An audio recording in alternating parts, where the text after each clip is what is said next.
वाणी चल रही थी 11/4/83।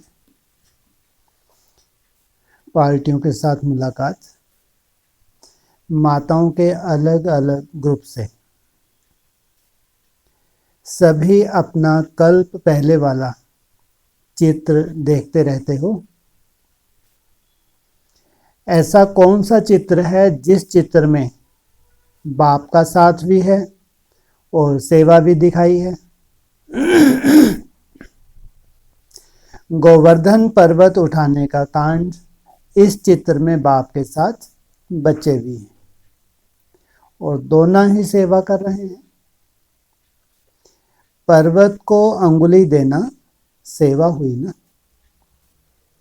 तो इस चित्र में आप सभी हो ना। खुशी खुशी से कहो कि हमारा ही चित्र है। मन में उमंग आता है ना कि सहयोगी बनने का यादगार बन गया। अंगुली सहयोग की निशानी है। सभी बाप दादा के सहयोगी होना। जन्म ही किस लिए लिया है? सहयोगी बनने के लिए। तो सदा स्मृति में रखो कि हम जन्म से सहयोगी आत्माएं हैं। कौन? किनसे खास मुलाकात कर रहे? माताओं से ना। जब से ब्राह्मण बनी तब से अनिश्चय बुद्धि अगर नहीं बने, ना स्वयं के प्रति ना बाप के प्रति, तो क्या कहेंगे? बचपन जन्म से ही सहयोगी। तन मन धन जैसे पहले मालूम नहीं था तो भक्ति में लगाया, और अभी जो बचा हुआ है वह सच्ची सेवा से बाप के सहयोग में लगा रहे हो। 99% तो गवा दिया, बाकी 1% बचा है। क्या कहा? सोचो आप। जब तक ज्ञान में नहीं आए थे कितना गवा चुके? 99% तो तुमने व्यर्थ के खाते में गया। चाहे भक्ति मार्ग में गवाया, चाहे मित्र संबंधियों के निभाने में गवाया, चाहे तुमने अपने हिसाब से गवाया। 99% तो गवा दिया, बाकी 1% बचा है। समय कौन सा है? आखिरी। बाबा ने क्या बोला है अंत में? लेंगे ही नहीं। बोला वो कड़क शब्दों में। क्या नहीं लेंगे? धन तो लेंगे ही नहीं। बिल्कुल स्पष्ट हो रहा है। क्यों लेवें जो इनकी इतनी बड़ी जिम्मेवारी लेनी पड़े? बड़ी बड़ी आफतें सामने खड़ी हों, तो बोल दिया आगे चल के धन तो बाबा लेंगे ही नहीं। 90% 99 तो गवा दिया, बाकी 1% बचा है। समय कितना बचा है? कितना बचा है? अच्छा, कितना बचा है? लो इनसे मिलो। कितना बचा समय? 5 पे ही अटके रहोगे? 4 बोलो अब। कब से? पिछले साल से अटके हैं 5-5। 1 साल नहीं बीत गया चिल्लाते हुए? अरे अब 4 बचे हैं, 5 पे गाड़ियां अटकी हैं। गिनती नहीं आती? लो 1 साल बीत गया ना, वो पिछला नहीं तो यहीं पे अटके। अगले साल भी 5 ही 5 बोलते रहे हैं। अच्छा वो रट गया तो क्या बोलेंगे? 4 बचे। तो 1% बचा है। अगर वह भी सहयोग में नहीं लगाएंगे तो कहाँ लगाएंगे? कहीं तो है। बहुत जरूरत पड़ेगी धन के। यज्ञ में तो खैर अब मुश्किल ही है, लेकिन कहाँ लगाएंगे? पूछा। ज्यादा धन कहाँ खर्च होने वाला है? ज्यादा धन डॉक्टरों का पेट भरने में, बीमारियों में बहुत धन खपने वाला है। देखो कहाँ सतयुगी राजा और आज क्या हो? तन में भी शक्ति कहाँ है? धन की तो बात छोड़ो, तनों की भी क्या हालत है, हाँ? दुर्दशा।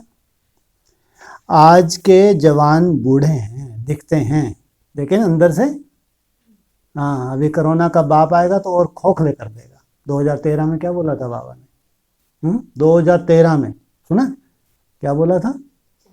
कितना भी रिस्ट पुष्ट तुम्हारा शरीर हो, चाइना से ऐसा बम फूटेगा, जैविक, अच्छे रिस्ट पुष्ट भी तुम्हारा शरीर काम आने वाला नहीं है। 2013 में बोला था, देखो 2020 में हुआ नहीं हुआ।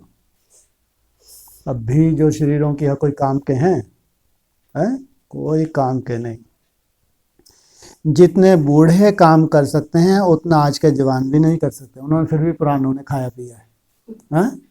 आजकल के जवान तो बस देखते हैं ऐसे फूल फूल के हो रहे हैं मोटरले, कोई काम के नहीं। नाम की जवानी है, सीढ़ियाँ चढ़ नहीं सकते। और धन भी गवा दिया। देवता से बिजनेसमैन वाले वैश्य बन गए। कहाँ देवताएं थे, क्या बन गए? अच्छा, ये बातें इतनी बड़ी बड़ी कर रहे हैं किन के लिए खास, किन की बात कर रहे हैं? ऊपर क्या बोला, इससे पहली लाइन देखो, सत्युगी राजा और क्या आज क्या हो। प्रजा की बात नहीं कर रहे। हाँ, फिर अभी रिस्ट पोस्ट अगर शरीर भी है तो कोई काम का नहीं है। तो और क्या हो गया, फिर धन भी गवा दिया। देवताओं से बिजनेसमैन वैश्य बन गए। कहाँ देवताएं कंट्रोलिंग, और कहाँ सदा ही टेंशन में रहने वाले बिजनेसमैन। और मन की शांति कहाँ रही, भटक रहे हो। मन की शांति तो है ही नहीं, हो ही नहीं सकती। और आगे चल के तो थोड़ी बहुत है भी खल्लास। अब ये 4 वर्ष, 5 तो बोलो ही मत। हाँ, ये जो बचे 4 वर्ष हैं, पेपर हैं, सबके होने चाहिए, नहीं होने चाहिए। फिर तो बाबा ने बोल दिया पास पास सब पास। तो ये 4 वर्ष हैं, कैसे हैं सबके लिए? हाँ, माताओं के ज्यादा पांव दबा रहे, क्यों है? माताओं के पेपर हैं, पिताओं के नहीं होते, बहनों के नहीं होते, भाइयों के नहीं होते। माताओं के क्यों पांव दबा रहे हैं 3-4 दिन से?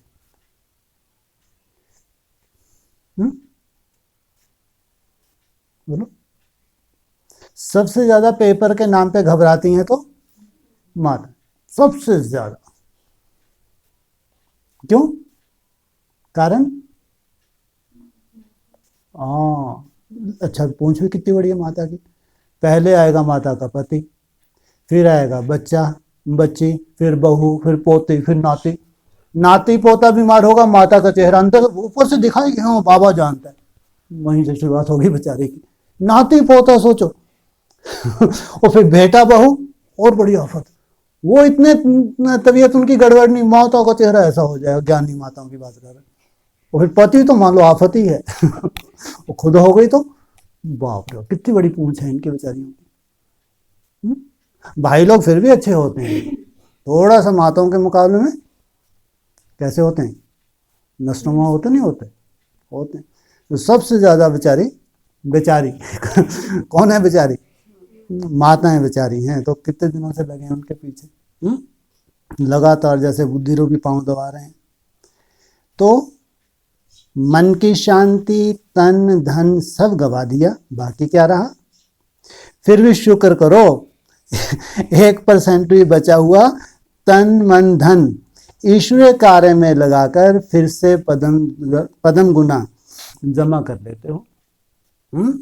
बचा खुचा 1% भी बचा हुआ तन मन धन ईश्वरीय कार्य में लगाने से 21 जन्म 2500 वर्ष के लिए जमा हो जाता है। अच्छा, कुछ ज्यादा ही खोल खोल के बता रहे।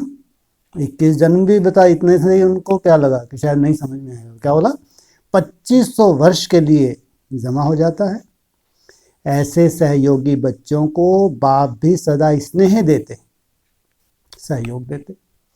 ऐसे सहयोगियों को क्या करते हैं? स्नेह भी देते। जो ऐसे सहयोगी हैं उनको सहयोग देने के लिए भी बंधा हुआ है। और इसी सहयोग का चित्र अभी भी देख रहे हो, अभी प्रैक्टिकल कर भी रहे हो और चित्र भी देख रहे हो। वैसे कोई मरने के बाद अपना चित्र नहीं देखता। आप चैतन्य में कल्प पहले वाला चित्र देख रहे हो। जो बाबा तुमको तीसरे नेत्र से चित्र दिखा रहा है, कब का है? कल्प पहले वाला। पहले अपने ही चित्र की पूजा करते थे। अगर पता होता तो गायन नहीं करते, बन जाते। तो ऐसे सभी सहयोगी होना, सदा हर कार्य में सहयोग देने का शुभ संकल्प, कभी भी किसी भी प्रकार के वातावरण को शक्तिशाली बनाने में सदा सहयोगी। वातावरण को भी नीचे ऊपर नहीं होने देना। अवस्था नीचे ऊपर होती है तो वातावरण होता है, तो अवस्था हुई तो फिर वायुमंडल खराब होता है। सहयोगी बनने के बदले कभी हलचल करने वाले नहीं बन जाना। सदा सहयोगी अर्थात सदा संतुष्ट। एक बाप दूसरा ना कोई। चलते चलो उड़ते चलो। क्या कहा? चलते चलो उड़ते चलो। बोलना क्या चाहिए था? दौड़ते चलो उड़ते चलो। यहाँ क्या बोला? चलते चलो उड़ते चलो। ऐसा क्यों? ऐसा क्यों बोला? अच्छा, वाह, कभी दौड़ते तो है ही नहीं। हैं? ऐसे कौन से भाग्यशाली हैं? कभी चलते हैं कभी उड़ते हैं, माना दौड़ते नहीं हैं। हैं? का ये बोलना तो ये चाहिए, कभी चलते हैं कभी दौड़ते हैं। जब स्पीड पकड़ते हो दौड़ते हो उड़ते हो? उड़ते हैं, इनसे मिलो। कभी चलते हैं तो कभी, जब अच्छा पुरुषार्थ है, दौड़ना कहेंगे उड़ना कहेंगे? उड़ना तो माना ऐसी तुम्हारी बिंदी ठुकी तो ठुकी ही है, बस हिलती ही नहीं। इतनी एकाग्रता कहाँ है? फिर गलती से छप गया क्या? क्या बोला? चलते चलो उड़ते चलो। मेरे से पूछे, मेरे को मालूम होता मैं ही ना बता देता। बोलो, किसी को टच नहीं हो रहा। चलते हो उड़ते हो, ये इनसे मिलो। है? हाँ, तो वो तो उड़ने की ही बात आ गई ना, बिंदी ठुकी है तो। ये तो बोल रहे हैं चलते चलो उड़ते चलो। माना अगर तुम चल भी रहे हो, ये अंत का पीरियड है, अगर मेरा बाबा मीठा बाबा प्यारा बाबा भी तुमने बोल दिया, वो क्या देख रहे हैं? जैसे तुम उड़ी रही हो। समय परिवर्तन हो गया अभी 23 में। माताओं को खास इशारा दे रहे, वो परेशान हो जाती है बेचारी। इधर तो बड़ी बड़ी क्लासें हो रही है, निसंकल्प, ट्रैफिक कंट्रोल। वो बेचारी बैठी है घर में, क्या हालतें घर की हो रही, बच्चों की हालतें, बहुओं की हालतें, अभी तो क्या मालूम क्या हालत होने वाली। तो परेशान हो जाएगी नहीं हो जाएगी नहीं माता कोई? नहीं। तो उनको क्या बोले? चलते चलो उड़ते चलो। माना अगर तुम चल भी रही हो, टांगे भी थक गई हैं, घुटनों में भी उतना तुम्हारे ताकत नहीं है, लेकिन मेरा बाबा मीठा बाबा प्यारा बाबा, मुरली सुन ली, डिस्कशन सुन ली तुमने, बहुत अच्छे अच्छे गीत सुन लिए, ऐसे याद तो कर सकते हैं नहीं? तो उसको क्या देख रहे हैं बाबा? जैसे कि ये, हाँ, क्योंकि बहुत हिम्मत वाली बात है चलना भी। कोई भी संकल्प आए तो ऊपर देकर स्वयं निसंकल्प होकर चलते जाओ। कोई ऐसा संकल्प तुमको भारी करे, समाधानी नजर नहीं आ रहा, तो कहाँ ट्रांसफर कर दो? बाप के पास। विचार देना, इशारा देना वह दूसरी बात है, हलचल में आना वह दूसरी बात है। सदा एक रस। संकल्प दिया और निसंकल्प बनो। सदा स्व उन्नति और सेवा की उन्नति में बिजी रहो और सर्व के प्रति शुभ भावना रखो। जिस शुभ भावना से जो संकल्प रखते हो वह पूरा हो जाता है। शुभ संकल्प पूरे होने का साधन है एक रस अवस्था। तुम्हारे जो भी शुभ संकल्प हैं वो कब पूरे होते हैं? जब एक रस अवस्था आती है, शुभ चिंतन, शुभ चिंतक, इसी से सब बातें संपन्न हो जाएंगी। शुभ चिंतन और चाहे स्वयं के प्रति चाहे दूसरों के प्रति शुभ सोचना, इसी से सब बातें संपन्न हो जाएंगी। चारों ओर के वातावरण को शक्तिशाली बनाना, यही है शक्तिशाली श्रेष्ठ आत्माओं का कर्तव्य। दूसरा, सदा बाप और सेवा दोनों ही याद रहते हैं ना। याद और सेवा दोनों का बैलेंस सदा रखते हो, क्योंकि याद के बिना सेवा सफल नहीं होती और सेवा के बिना मायाजीत नहीं बन सकते। क्या गया? याद भी चाहिए और सेवा भी चाहिए, क्योंकि सेवा में बिजी रहने से, इस ज्ञान का मनन करने से माया सहज ही किनारा कर लेती है। बेचारी बूढ़ी माता हो, उसका मनन नहीं चलता हो तो माताओं का मनन ज़्यादा चलता है। हाँ? अगर किसी माता का मनन चिंतन बहुत अच्छा हो तो ज्ञान की बहुत अच्छी सेवा कर सकती है। और फिर बाबा को याद करे, जैसे कि डबल लॉक लग गया। अब मनन चिंतन माताओं का तो बहुत कम चलता है, तो वो क्या करें? सेवा ही तो नहीं हो पाएगी जब मनन चिंतन, सेवा कहाँ से करेगी? उसकी याद में ही सेवा समाज से ऊपर बोला ना, वायुमंडल सबसे बड़ी सेवा है, वायुमंडल बनाना। घर में भी कोई खिटपिट है, अगर याद की वायु, याद का अपना स्वयं का वायुमंडल है तो वो खिटपिट भी खत्म हो जाती है। तो बिना याद के सेवा करेंगे तो सफलता कम, मेहनत ज्यादा, और याद में रहकर सेवा करेंगे तो सफलता ज्यादा, मेहनत कम। तो दोनों का बैलेंस रहता है। बैलेंस रखने वाले को स्वतः ही ब्लेसिंग मिलती रहती, मांगना नहीं पड़ता। जिन आत्माओं की सेवा करते, उन आत्माओं के मन से वाह श्रेष्ठ आत्मा सुनाने वाली, वाह मेरी तो जीवन ही बदल दी, यह वाह वाह की आशीर्वाद बन जाती। ऐसी आशीर्वाद का अनुभव करते हो। जिस दिन याद में रहकर सेवा करेंगे उस दिन अनुभव करेंगे बिना मेहनत के नेचुरल खुशी। ऐसी खुशी का अनुभव है ना। इसी आधार से सभी आगे बढ़ते जा रहे हो। समझते हो कि हर समय हमारी स्व उन्नति और विश्व उन्नति होती जा रही है। अगर स्व उन्नति नहीं तो विश्व की उन्नति के भी निमित्त बन नहीं सकते। थोड़ी बहुत ही आत्माओं को मैसेज दे सकते हो, ज्ञान सुना सकते हो, लेकिन विश्व के लिए अगर निमित्त बनना है तो स्व उन्नति चाहिए। स्व उन्नति का साधन है याद और विश्व उन्नति का साधन है सेवा। सदा इसी में आगे बढ़ते चलो। संगम पर बाप ने सबसे बड़ा खजाना कौन सा दिया है? खुशी का। कौन सा खजाना दिया बाप ने? है सबके पास? बाबा ने अपनी तरफ से क्या दिया सबको? बढ़ते बड़ा खजाना खुशी का। कितने प्रकार की खुशी का खजाना प्राप्त है? अगर खुशी की वैरायटी पॉइंट्स निकालो तो कितने प्रकार की होंगी? संगम युग पर सबसे बड़े से बड़ी सौगात खजाना पिकनिक के समान सब खुशी है। रोज अमृत वेले खुशी की एक पॉइंट सोचो तो सारा दिन खुशी में रहेंगे। कोई भी एक पॉइंट खुशी की जो अपने ऊपर लागू होती हो, ऐसा कोई स्वयं प्रैक्टिकल में।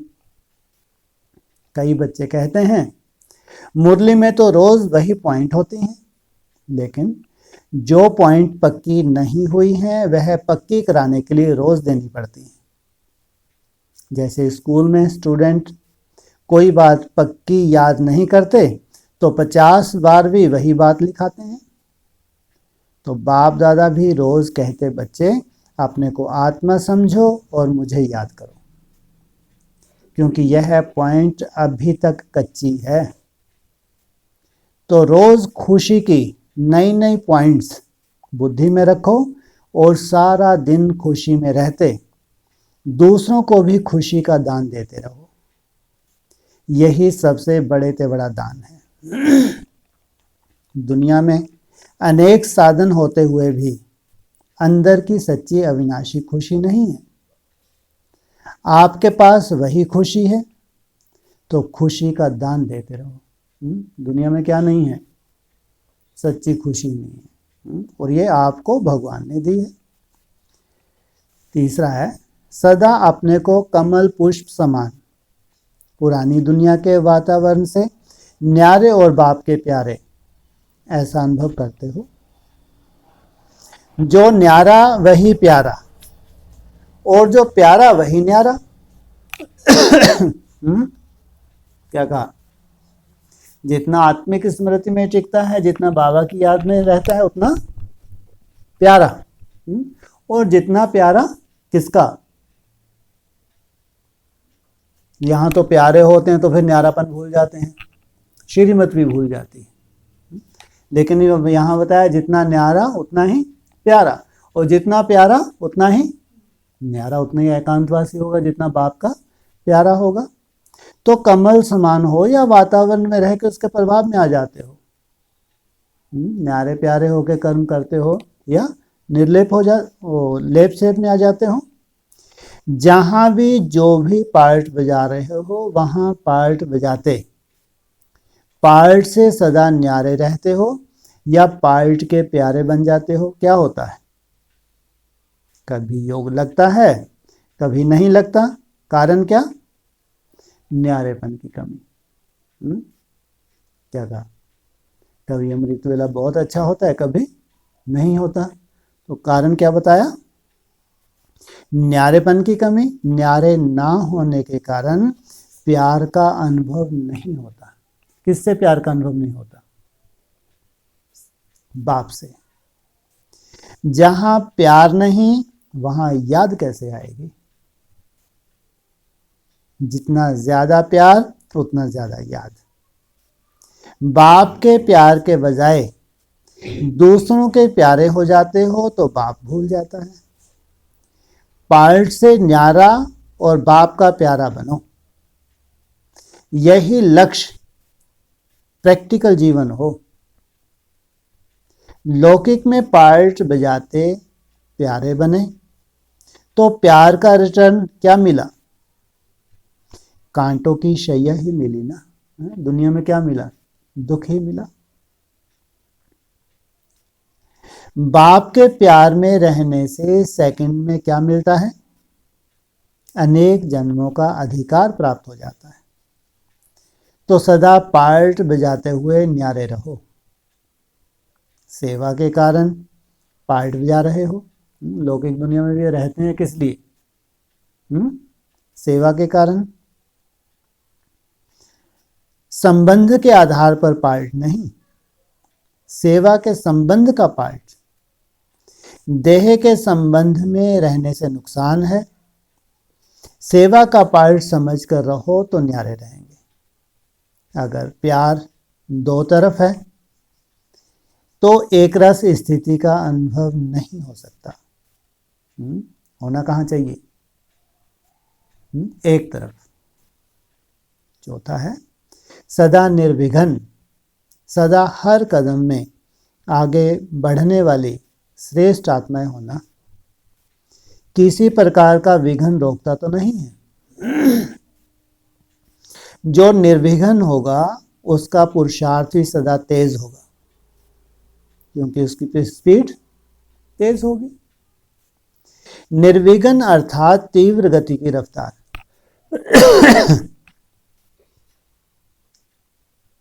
ये भी अपना अपना भाग्य है। कोई को एक के बाद विघ्न ही आते जाते हैं। आते नहीं आते? आते हैं। कोई के पास कोई विघ्न ही नहीं है। पूरा ब्राह्मण जीवन में कोई विघ्न ना हो, कितने भाग्यशाली होंगे। तो निर्विघ्न रहना अर्थात विघ्न आए और फिर मिटाओ, इसमें भी समय जाता है। अगर कोई गाड़ी को बार बार स्लो और तेज करे तो क्या होगा? ठीक नहीं चलेगी ना।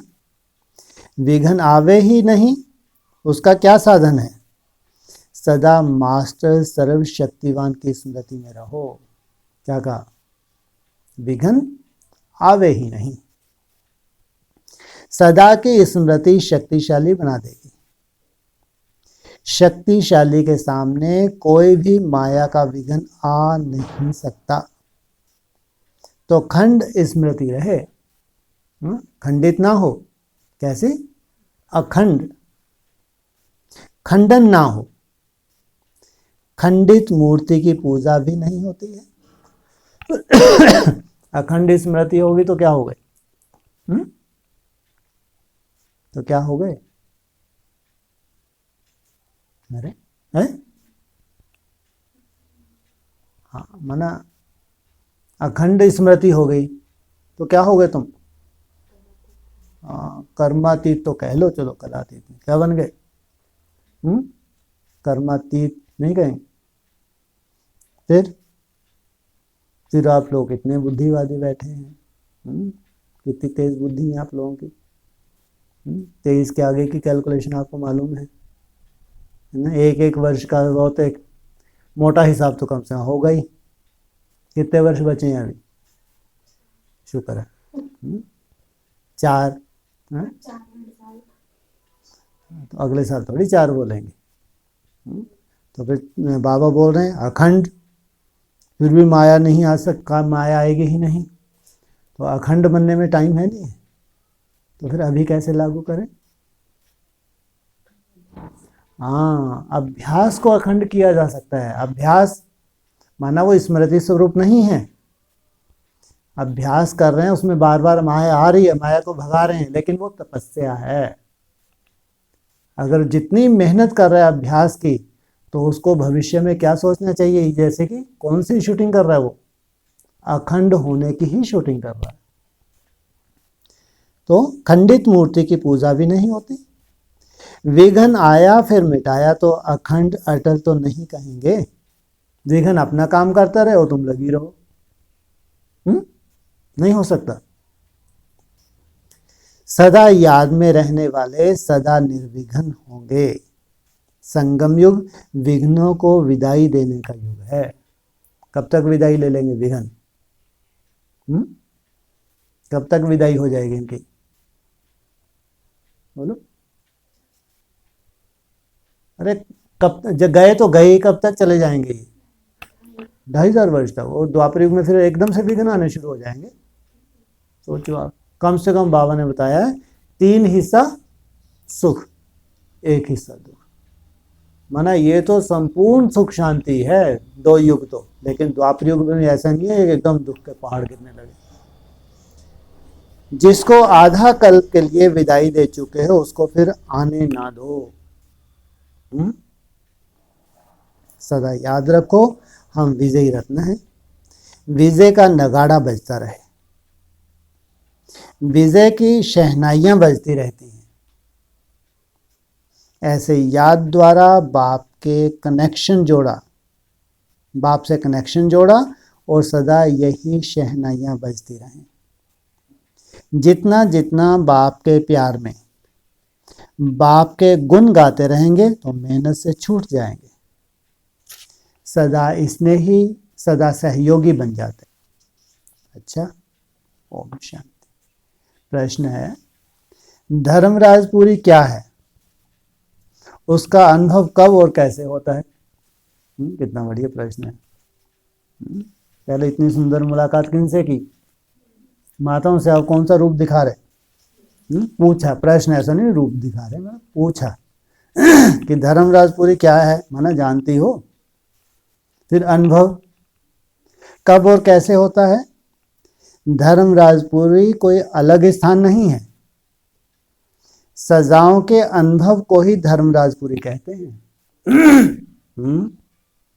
यहाँ जो कर्म भोग भी हैं या मन की जो सजाएं हैं, ये भी एक तरह से क्या है? धर्मराजपुरी है। बाकी जो बोला है सूक्ष्म वतन में क्या होने वाला है आगे चल के? सूक्ष्म वतन को क्या बताया? धर्मराजपुरी बताया नहीं बताया?